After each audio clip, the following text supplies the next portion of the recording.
Good. It's good to be here with you. I'm going to try and not keep looking over at that thing there to see if it's doing its thing or not. When Stuart asked me to speak in the summer, and he said, you can speak on anything you like. You think, oh my goodness. So I went and I've been praying about it. And this simple parable that I'm sure almost all of us know kept coming into my head. And I kind of had a bit of a discussion with God. Really, God? This one? Doesn't everyone know this? Haven't we all been hearing the parable of the two builders since we were in Sunday school, if that was our upbringing? But it stuck in my head, and so here we are to do the parable of the two builders together. So, let's quickly run through the parable that Vicky read for us twice, which was really good. So you should know it well. It's in Matthew 7, so do feel free to look it up. Even though we are very, very familiar with passages of Scripture, I still think it's good to look them up and have a look at them. So in some parables in the Bible, God is often portrayed as the builder. But in this one, it's us who are the builders. And here the builders have a choice to make. Where are we going to build our house? Do we dig it over here by digging through the earth down to the bedrock and lay our house foundations on the bedrock? Or do we build it over here and we'll just build it on the earth and it'll be fine and we'll just build our house over here? But building in Palestine was quite tricky. I think that Jesus' listeners would have understood this better than we might. I don't know how many of us build foundations. Certainly not me. I don't know if that was obvious. I had no idea what I was doing. But to build in Palestine, the earth and the sand in Palestine, as I have read, can actually get really hard and compact. And actually, you think, that's quite solid. We could just build straight on that. Because the alternative is really hard work. You're going to have to pickaxe through this really solid ground to get down to the bedrock. And that is a lot of work. It might look easier to say, well, we'll just build on the earth as it is. Excuse me. But the deception is that although the ground appears solid, maybe during the dry season, when you are building your house, when the rains come, it's quite different. And of course, the storm does come. The rains, the wind, the rivers burst their banks, and the water starts swirling around your house. And then if you're over here on the house that was built straight on the earth, that earth becomes soft, starts to erode, and then your house is in trouble. And you'll be thankful that we're not going to sing the song, but we all know, the wise man built his house upon the rock. Should have asked you to do that one, Adrian. And the rains came tumbling down. And the house on the rock stood firm, but the foolish man built his house upon the sand, and the house on the sand fell flat. There we go. You know the song. And for many of us, we have learnt what this parable means. We know what the rock means. The rock refers to Jesus and his teachings. They are secure, they are reliable, they are steadfast, and they will support the building of our lives. And they can withstand any storm or onslaught or rivers bursting their banks. And the sand and the earth, well, they represent probably our own ideas, our own opinions of things, the opinions of the world, that at times might appear quite solid. Well, you could build your life on those things. Those things appear quite good and quite secure. But life's challenges come along. Both houses are subjected to the storms. It's not that the house on the bedrock is suddenly immune. There's some big sort of heavenly umbrella sheltering it from the storms. That's not at all what happens. The storms hit both houses, and the floods come and swirl round the foundations of each house. And it's only the house that's built upon Christ and his teachings which stands firm. So where does this story come? Let me see if I can switch this on. And get this, what's our whoops, what's our... Can I go one slide? Thank you, Paul. So this parable comes right at the end of the Sermon on the Mount. And Jesus has been teaching quite a few challenging things to the audience that's listening to him. He's been teaching about the gate that is small and narrow, and only some people find that narrow way. He's been teaching about recognizing people by their fruit. And he's also been teaching about not everyone who says, Lord, Lord, will enter the kingdom of heaven. Not everyone who says, well, I build my foundations on X or Y, is necessarily doing as they say. And then we come to this parable, the parable of the two builders.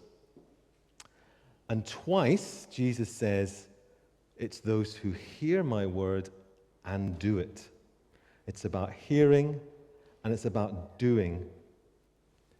If you've been part of our church for the last 6 months, we've been going through this series on the wild Messiah, where we've gone through the whole of Mark's gospel, and we've seen so much of Jesus' life and his teachings. And it does make me ask the question, okay, 6 months later, guys, where are we at with that? Was that just 6 months of great sermons, or has that really penetrated our lives and our hearts? All that stuff we were learning about Jesus' life, who he is, who this wild Messiah is and his teachings, does that now dwell in our hearts? So that as we go about our lives, we make decisions, we're at work, how we treat other people, how we function as a church, are those things influenced by the teachings of Jesus that we have been studying for the last 6 months? As I continued to think about this parable, I realized that over the years, and even up to quite recently perhaps, I've probably had 3 misunderstandings of how I've probably not quite thought about the parable in the right way. These are my 3 misunderstandings with our cowboy builder here. Job's done, jobs are good in, and job security. Job's done, jobs are good in, job security. I think these are 3 ways in which I have potentially not quite got the parable right in my thinking. Job's done. Job's done. Sit back. Put your feet up. For some of us, you will have a date in your head where you became a Christian. For others, it was a journey. For some of you, it may have been a series of stepping stones. But for some of us, it might be a date. And it's quite easy to perhaps think of this parable as relating to the point that we became a Christian. I know my date. My date's the 10th of October, 1986. And that was the day I decided to say yes to Jesus and to follow him. And that I was going to try and see if I could build a life on Jesus rather than what I thought. So that's it, done, isn't it? I've built my house. I've made the decision. I've decided to follow Jesus. My house is on the rock. Put my feet up, and the job's done. It's tempting to think that way, but I don't think that's right at all, because the building never stops. You never stop building, because the building is your life. You're still building today.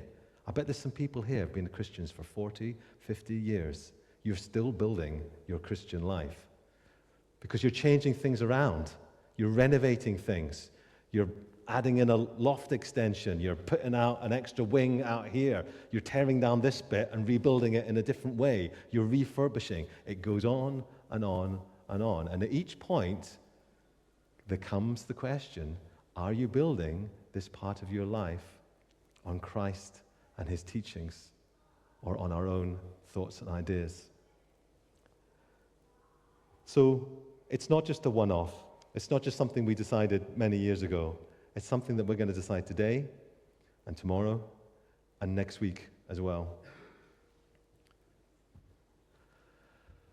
Jobs are good in. Jobs are good in.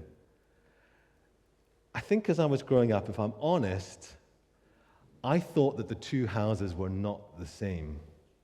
They didn't look the same. Because I thought, well, the house built by the Christians is probably quite a nice house, isn't it? That's probably quite a decent-looking house. It probably looks quite secure. I mean, whether it looks like that one on the left there, I don't know. But it's probably a good-looking house. And the house over here that's built on the sand is probably a bit rubbish. It's a kind of shoddy house. The houses aren't the same. There's the good Christian house, and there's the kind of rubbish, shambolic, non-Christian house. And I think that's probably what I thought, even though I didn't admit to it in my head. But I'm not sure that's right at all. I think that shows something about my own prejudice and bias in my own thinking. Because actually, you've just got two builders here who are building their lives. And there's nothing that indicates that one building looks better than another building. There's plenty of places in Scripture where the writers cry out, why is it that the wicked are doing really well in life? Why is it that these people who seem to ignore everything about God and Jesus and his teachings seem to be having a great time and be doing great in their lives? And maybe they're building a house that looks like the one on the left. Maybe that's the one that's built on sand and earth. And the one on the right is the one that's built on the solid foundation. I think sometimes we judge by some of these outward appearances, but this parable specifically is about foundations. It's about foundations. And therefore, I wonder whether actually we shouldn't say it's the parable of the two builders, but it's the parable of the two foundations, because that's where the difference is. It's the parable of the two foundations. Which leads me on to the third misapprehension that I think I have had, and that is job security.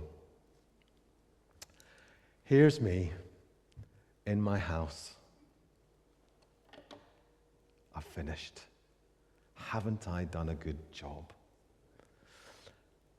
Because sometimes I think I can be in danger of reading the Bible solely from my perspective. What does this passage say about me and my life and what I do? Now, there's nothing wrong in that. We should absolutely read Scripture and see how it relates to my life and what it's telling me about myself. But there's a danger sometimes that we can make it all about me, because I'm the builder. I have built my house. I made the choice to build on the firm foundation. Look at the house that I've built. Isn't it good? And I can stand here and feel really quite pleased with myself. And I tried to ask AI to make the man in the window look as smug as possible.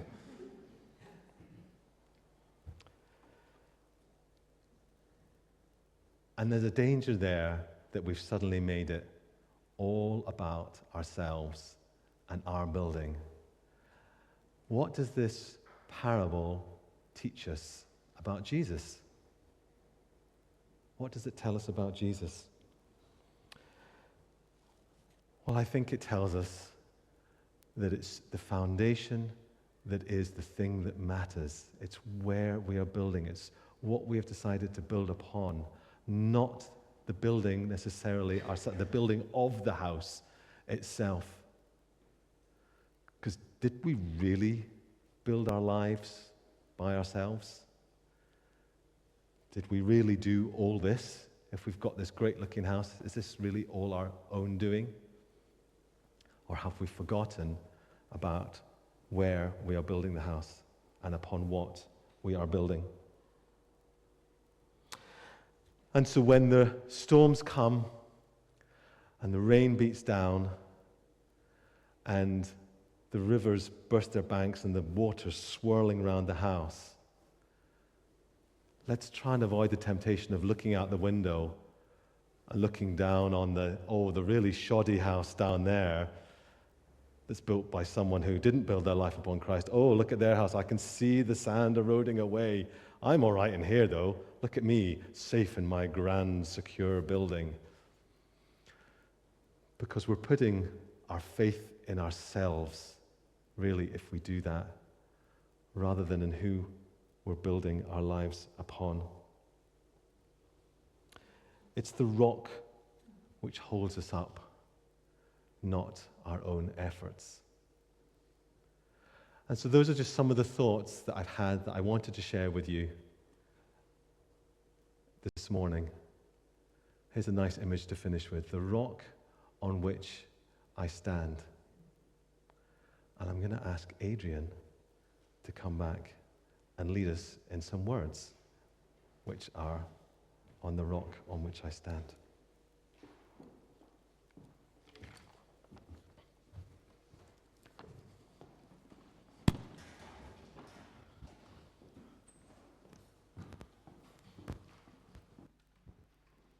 Don't worry, I'm not singing them on my own. We're all going to sing them together. Let's stand, shall we?